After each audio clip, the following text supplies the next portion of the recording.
ಕರುನಾಡಿಗೆ ನೆರೆ ರಾಜ್ಯಗಳಿಂದಲೇ ಕಂಟಕ. ಕಲಬುರಗಿಗೂ ಕೂಡ ಕಾಲಿಟ್ಟಿದೆ JN1 ವೈರಸ್. ಮುಂಬೈನಿಂದ ಬಂದಿದ್ದ ಬಾಲಕಿಗೆ ಕರೋನಾ ಸೋಂಕು ದೃಢಪಟ್ಟಿತ್ತು.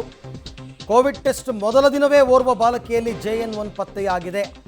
ಕ್ಷಯರೋಗ ಚಿಕಿತ್ಸೆಗಾಗಿ ಡಿಸೆಂಬರ್ 23ರಂದು ಜಿಮ್ಸ್ ಆಸ್ಪತ್ರೆಗೆ ದಾಖಲಾಗಿದ್ದ ಬಾಲಕಿ ನಿರಂತರವಾಗಿ ಜ್ವರ ಇದ್ದಿದ್ದರಿಂದ ಕೋವಿಡ್ ಟೆಸ್ಟನ್ನು ಮಾಡಲಾಗಿತ್ತು. ಈ ವೇಳೆ ಕೊರೋನಾ ಸೋಂಕು ತಗುಲಿರೋದು ದೃಢಪಟ್ಟಿದೆ.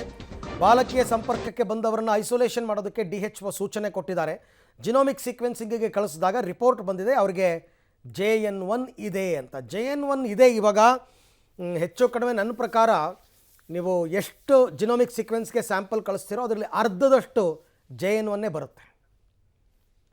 ಈ ಬಗ್ಗೆ ಮತ್ತಷ್ಟು ಮಾಹಿತಿ ನನ್ನ ಕೊಲೀಗ್ ಪ್ರವೀಣ್ ಅವರಿಂದ ಪಡಿತಾ ಹೋಗೋಣ. ಪ್ರವೀಣ್ ರೆಡ್ಡಿ ಅವರಿಂದ. ಪ್ರವೀಣ್, ಈಗ ಟೆಸ್ಟಿಂಗ್ ಎಷ್ಟಾಗ್ತಾ ಇದೆ, ಎಷ್ಟು ಸ್ಯಾಂಪಲ್ಗಳನ್ನು ಜಿನೋಮಿಕ್ ಸೀಕ್ವೆನ್ಸಿಂಗ್ ಕಳಿಸಲಾಗ್ತಾ ಇದೆ, ಮತ್ತು ಈಗ ಬಂದಿರತಕ್ಕಂಥದ್ದು ಇದೆ ಮೊದಲನೇ ಕೇಸ JN1 ಹೇಗೆ?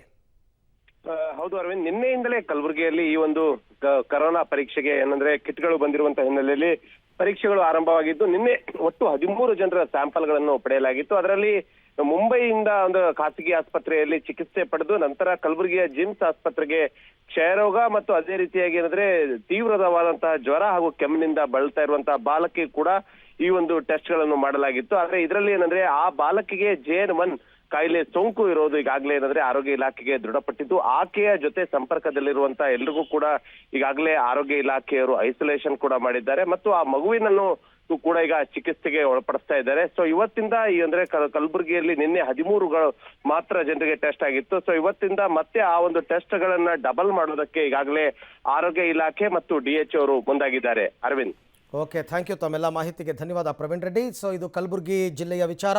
ಮೊದಲ JN1 ಕೇಸ್ ಕಲಬುರಗಿ ಜಿಲ್ಲೆಯಲ್ಲಿ ಪತ್ತೆಯಾಗಿದೆ. ಅದು ಕೂಡ ನೆರೆಯ ರಾಜ್ಯದಿಂದ ಬಂದಂಥವ್ರು.